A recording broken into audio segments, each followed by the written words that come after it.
एखादी शांत रात्र आणि त्या शांततेत दबून गेलेल्या निष्पाप किंकाळ्या. तुम्हाला वाटतं तुमचं घर सुरक्षित आहे? तुमच्या घराभोवतीच्या भिंती तुम्हाला संरक्षण देतात, पण जेव्हा भिंतींच्या आतच एक क्रूर वास्तव दडलेलं असतं, तेव्हा विश्वास ठेवायचा तरी कुणावर? ही गोष्ट आहे एका घरातल्या, तळघरातल्या अंधाराची, जिथे अनेक निष्पाप जीव विरघळून गेलेत. एकामागून एक मुलं बेपत्ता झाली, त्यांची स्वप्न, त्यांचं हसणं अचानक संपलं. पालकांच्या डोळ्यातील अश्रू, पोलिसांनी दाखवलेली उदासीनता आणि समाजाची शांतता, या सगळ्याच्या केंद्रस्थानी होता एक चेहरा, जो पाहणाऱ्याला सामान्य वाटायचा, पण ज्याच्या नसा नसात अमानुषता आणि हिंसेचा विषारी प्रवाह वाहत होता. त्याचं नाव आहे सुरेंद्र कोळी. नोएडाच्या निठारी गावातील एक भयानक हत्याकांडाने संपूर्ण देशाला हादरवून टाकलं. एक दोन नव्हे तर 12हून अधिक हत्या, बेपत्ता झालेल्या मुलांचे अवशेष जेव्हा एका नाल्यात सापडले, तेव्हा त्या दुर्गंधी सोबतच मानवी क्रूरतेचा वासही जगासमोर आला. आज आपण त्याच भयावह कहाणीच्या आणि त्यानंतर प्रशासनाने घेतलेल्या भूमिकेच्या प्रत्येक पैलूवर वेध घेणार आहोत. नमस्कार, मी मानसी आणि तुम्ही पाहताय नॉईस अँड न्यूज. सुरेंद्र कोळी कुणाच्या तरी घरात स्वयंपाकी म्हणून काम करत होता. त्याच्या मालकाच्या आलिशान बंगल्याच्या आत सामान्य माणसाच्या कल्पने पलीकडचं क्रूर आणि विकृत खेळ खेळले जात होते. निठारी गावातील गरीब वस्तीतील मुलांना तो फूस लावून या बंगल्यात आणायचा. खेळण्यांचं, खाऊचं आमिष दाखवून तो त्यांच्यावर अत्याचार करायचा. पण हे अत्याचार केवळ शारीरिक नव्हते, तर ते एका विकृत मानसिकतेचा कळस होते.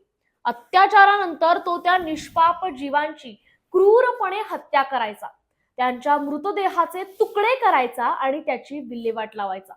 काही प्रकरणांमध्ये त्याने क्रूरपणे मृतदेहांना विद्रूप केलं. जेव्हा पोलिसांनी या प्रकरणाचा तपास सुरू केला, तेव्हा हादरवून टाकणारी माहिती समोर आली.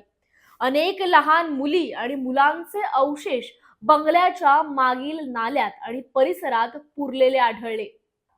या घटनेनं सिद्ध केलं की माणूस कितीही सामान्य दिसत असला तरी त्याच्या आत दडलेला सैतान किती भयंकर असू शकतो.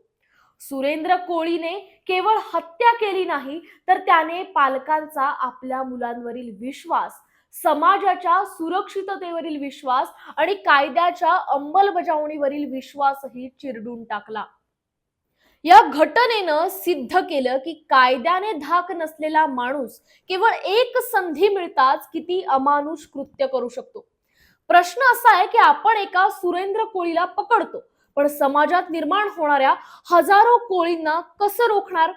लहान मुलांना घरात आणि घराबाहेरही सुरक्षित वातावरण मिळत नाही. पालकांच्या मनात भीती आहे आणि ती भीतीच खरी आहे. सुरक्षित वस्तीची संकल्पना आज केवळ एक भ्रम ठरतीये. एका बाजूला कुटुंब तुटतायत, सामाजिक बांधिलकी कमी होतीये, आणि दुसऱ्या बाजूला बाल गुन्हेगारीचं स्वरूप अधिक विकृत आणि निर्ढावलेलं बनत चाललंय. एकीकडे आपण विकासाच्या गप्पा मारतो, तर दुसरीकडे आपल्या भावी पिढीच्या सुरक्षेचा प्रश्न निठारी सारख्या घटनांनी ऐरणीवर आलाय.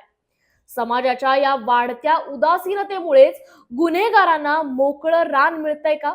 आणि सर्वात मोठा प्रश्न येतो तो प्रशासनाच्या भूमिकेवर. सुरेंद्र कोळीच्या बाबतीत पहिल्यांदा काय झालं? मुलांचे पालक तक्रार करत होते, पण पोलिसांनी ती तक्रार गांभीर्याने घेतली नाही. अनेक महिने ही मुलं बेपत्ता होती आणि पोलीस केवळ हरवलेली म्हणून त्याची नोंद करत राहिले. जेव्हा प्रकरण उघडकीस आलं, तेव्हा तातडीने अटक झाली, वाहवा झाली, पण फक्त अटक करून काम संपत नाही. त्यानंतर सुरू होतो न्यायालयातील लांबलचक प्रवास.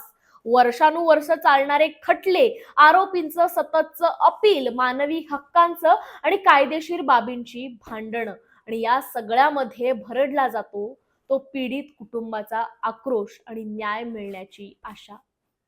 सुरेंद्र कोळीला फाशीची शिक्षा सुनावण्यात आली, पण आजही ती शिक्षा पूर्ण झालेली नाही. हेच प्रशासन आणि कायद्याचं चक्र आहे. आरोपीला अटक होते, पण पुढील ऍक्शन कधीच वेळेवर पूर्ण होत नाही. फाशीच्या शिक्षेचं प्रकरण असो किंवा अगदी साधे अत्याचार, न्याय मिळायला होणारा विलंब हाच गुन्हेगारांसाठी एक प्रकारे मोकळीक ठरतो. प्रशासनाचा धाक केवळ कागदावर राहतो, कारण ते मूळ कारण शोधण्याऐवजी केवळ प्रतिक्रिया देत राहतं. फास्ट ट्रॅक कोर्टाच्या गप्पा होतात, पण प्रत्यक्षात अंमलबजावणीमध्ये अडचणी येतात. फक्त आरोपीला अटक, पुढे ऍक्शन काहीच नाही. आता मालेगावची घटना तर अजूनही काळोखात हरवलीय. तिथल्या त्या मुलीवर जे अमानुष घडलं, त्यानंतर संपूर्ण शहर पेटलं, पण प्रशासन आजही कोणती ठोस कारवाई नाही, कोणतं स्पष्ट विधान नाही.